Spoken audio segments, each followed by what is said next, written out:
సమావేశంలో పాల్గొంటున్నటువంటి జిల్లా కాంగ్రెస్ పార్టీ నాయకురాలు శ్రీలతారెడ్డి గారు, అట్లాగే మండల కొడితల్లో జరిగినటువంటి సర్పంచ్ ఎన్నికల్లో కొల్లాపూర్ నియోజకవర్గానికి సంబంధించి 4 మండలాలు, అంటే పాత 4 మండలాలు కోడేరు, పెద్దకొత్తపల్లి, కొల్లాపూర్ అండ్ పింటవెల్లి 4 మండలాలకు సంబంధించి మొత్తం ఉన్న స్థానాలు 78. ఈ 78 స్థానాల్లో 47 స్థానాలు కాంగ్రెస్ పార్టీ కైవసం చేసుకోవడం జరిగింది. బీజేపీ, బీఆర్ 2 కలిసి పోటీ చేసినాయి. కలిసి పోటీ చేసినా కూడా 28 స్థానాలు వచ్చినాయి.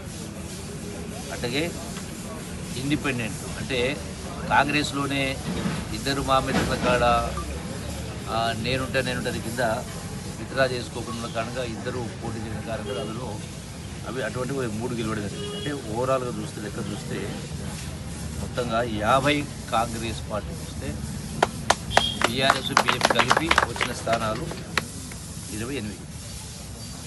కోడేరు మండలిలో 14 ఉంటే కాంగ్రెస్ మొత్తం 22 ఉంటే కాంగ్రెస్ 14, బీఆర్ఎస్ 6, ఇండిపెండెంట్ 2, మొత్తం 22. అంటే పెద్దకొత్తపల్లిలో మొత్తం 28 ఉంటే 18 కాంగ్రెస్, 10 బీజేపీ, బీఆర్ఎస్. తర్వాత అట్లాగే కొల్లాపూర్ సంబంధించి 18లో 10 కాంగ్రెస్, బీజేపీ, బీఆర్ఎస్ కలిపి 7, 1 ఇండిపెండెంట్. అట్లాగే పెంటవెల్లికి సంబంధించి చెరి 5 రావడం జరిగింది, మొత్తం 10లో. ఇంకా 3 మండలాలు ఉన్నాయి. అంటే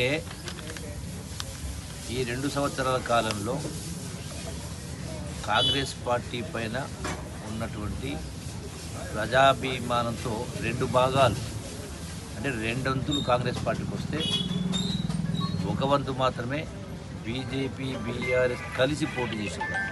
ఒక్కొక్కడమైతే మేము పోటీ పడలేమని మొదటి నుంచి ఎట్లయితే రాష్ట్ర స్థాయిలో గౌరవ ముఖ్యమంత్రి రేవంత్ రెడ్డి ఏదైతే 2 సంవత్సరాల చేసిన కార్యక్రమాలు, ఇంకా తీసుకున్న నిర్ణయాలు ఇంకా కార్యరూపం ధరించాలి. కార్యరూపం ధరిస్తాము. ఉదాహరణకు చిన్నంబాయి, ఇక్కడ నేను కూర్చున్నాను. చిన్నంబాయికి ఇక్కడ 2 కోట్ల రూపాయలు ఈ చెట్టు కింద ఈ మొత్తం ప్రాంతం డెవలప్ చేయడం కోసం 2 కోట్ల రూపాయలు మంజూరు చేసింది. ఇవన్నీ కూడా టెండర్ పిలవడం జరిగింది, పనులు మొదలయ్యేది. అట్లాగే కొల్లాపూర్ నియోజకవర్గంలో సుమారుగా R&B నుంచి 200 కోట్ల రూపాయలు, పంచాయతీరాజ్ నుంచి 100 కోట్లు, 300 కోట్ల రూపాయల రోడ్డు, డబుల్ రోడ్డు మంజూరు కావాలి. ఇది కూడా చిన్నంబాయి నుంచి వెల్టూరు దాకా డబుల్ రోడ్డు మంజూరు చేయడం, చెల్లెపాడు దాకా. సో వాటిని కూడా టెండర్ పిలవడం. ఇట్లా చాలా అభివృద్ధి కార్యక్రమాలు ఇంకా పనులు ప్రారంభ దశలో ఉన్నాయి. ఇవి జనాలకు కనపడతలేవు. అయినా కూడా 2 వంతుల సీట్లు కాంగ్రెస్ పార్టీ కైవసం చేసుకోవడం జరిగింది. ఈ 3 మండలాల్లో ఇంకా 3 మండలాలు వెళ్తున్నాయో, పానగల్లు కానీ, వీపనగల్లు కానీ, చిన్నంబాయి మండలాలు జరుపు ఎన్నికలో ఇంకా ఎక్కువ సీట్లు వస్తాయనేటువంటి పూర్తి మాకు నమ్మకం ఉన్నది. రెండవది సంక్షేమ అభివృద్ధి కార్యక్రమాలు. ఇప్పటికే ఈ ప్రభుత్వము రాష్ట్ర ఆర్థిక స్థితి, గడిచిన ప్రభుత్వ కాలంలో మొత్తం రాష్ట్ర ఆర్థిక స్థితి చిన్నాభిన్నం చేసినా కూడా రాష్ట్రాన్ని అప్పులు